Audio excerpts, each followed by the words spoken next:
સુરતમાં vibrant Gujarat regional conference દક્ષિણ ગુજરાતનો મુખ્યમંત્રી અને કેન્દ્રીય મંત્રી હરદીપસિંહ પુરીએ કરાવ્યો પ્રારંભ। મુખ્યમંત્રીએ કહ્યું, EV, semiconductor, AI, green hydrogen જેવી ઇન્ડસ્ટ્રીઝ દ્વારા રોકાણ અને રોજગારીની વધશે તકો। તો વાઇબ્રન્ટ ગુજરાત રિજિયોનલ પ્રદર્શનનો પણ કરાયો શુભારંભ। પશ્ચિમ એશિયા સંકટ વચ્ચે કેન્દ્ર સરકારે પેટ્રોલ ડીઝલના ભાવ પર ખૂબ કાળજી રાખી હોવાનું જણાવતા ઉડ્ડયન મંત્રી હરદીપસિંહ પુરી વાઇબ્રન્ટ ગુજરાત રિજનલ કોન્ફરન્સને સંબોધતા ઉડ્ડયન મંત્રીએ કહ્યું, વૈશ્વિક ક્રૂડ ઓઇલના ભાવ વધવા છતાં ભારતમાં પેટ્રોલ, ડીઝલ અને ઘરેલું એલપીજીના ભાવ રહ્યા સ્થિર।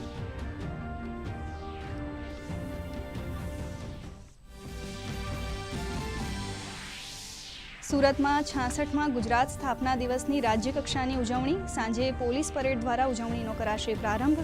તો ડુમસ સી ફેસ ખાતે ભવ્ય સાંસ્કૃતિક કાર્યક્રમનું આયોજન। રાજ્યપાલ, મુખ્યમંત્રી અને નાયબ મુખ્યમંત્રી સહિત અગ્રણીઓ રહેશે ઉપસ્થિત।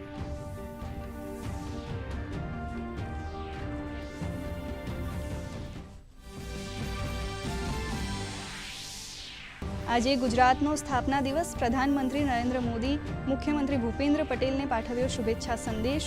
કહ્યું, ગુજરાત દેશની વિકાસ યાત્રાનું ગ્રોથ એન્જિન। તો મુખ્યમંત્રીએ શુભેચ્છા સંદેશ બદલ પ્રધાનમંત્રીનો માન્યો આભાર।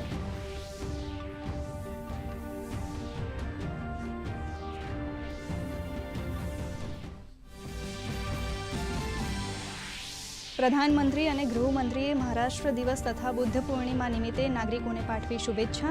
કહ્યું, સરકાર ભગવાન બુદ્ધના આદર્શોને સાકાર કરવા પ્રતિબદ્ધ। તો ગુજરાત સ્થાપના દિવસની શુભકામના પાઠવતા ગૃહમંત્રીએ કહ્યું, ગુજરાત એ માત્ર શબ્દ નહીં પરંતુ આપણા સંસ્કાર, સંકલ્પ અને સમૃદ્ધિનું પ્રતીક।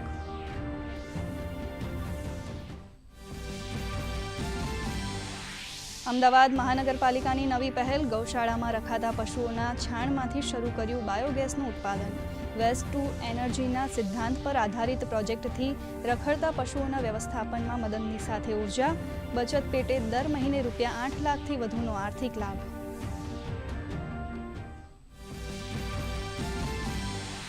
કેન્દ્રીય ગૃહમંત્રી અમિત શાહ 2 દિવસીય લદ્દાખના પ્રવાસે લેહમાં બુદ્ધ પૂર્ણિમા નિમિત્તે યોજાયેલા વિશેષ કાર્યક્રમમાં ભગવાન બુદ્ધના પવિત્ર અવશેષોના કર્યા દર્શન। કહ્યું, સંઘર્ષ અને અશાંતિ વચ્ચે કરુણા જ સમાધાન। ગૃહમંત્રીએ 10,000 લીટર ઉત્પાદનની ક્ષમતાવાળા ડેરી પ્લાન્ટનું કર્યું ખાતમુહૂર્ત। કેન્દ્ર સરકારનો મહત્વનો નિર્ણય, ડીઝલ અને એટીએફની એક્સપોર્ટ ડ્યુટી પર કર્યો ઘટાડો। સ્થાનિક છૂટક ભાવ પર નહીં થાય કોઈ અસર, તેલ કંપનીઓને મળી રાહત।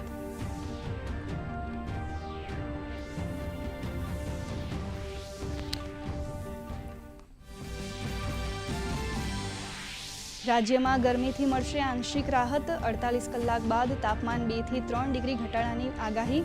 મે મહિનામાં મહત્તમ તાપમાન સામાન્ય કરતાં વધુ રહેવાની સંભાવના। સૌથી વધુ 42.2 ડિગ્રી મહત્તમ તાપમાન સાથે રાજકોટ બન્યું સૌથી ગરમ શહેર।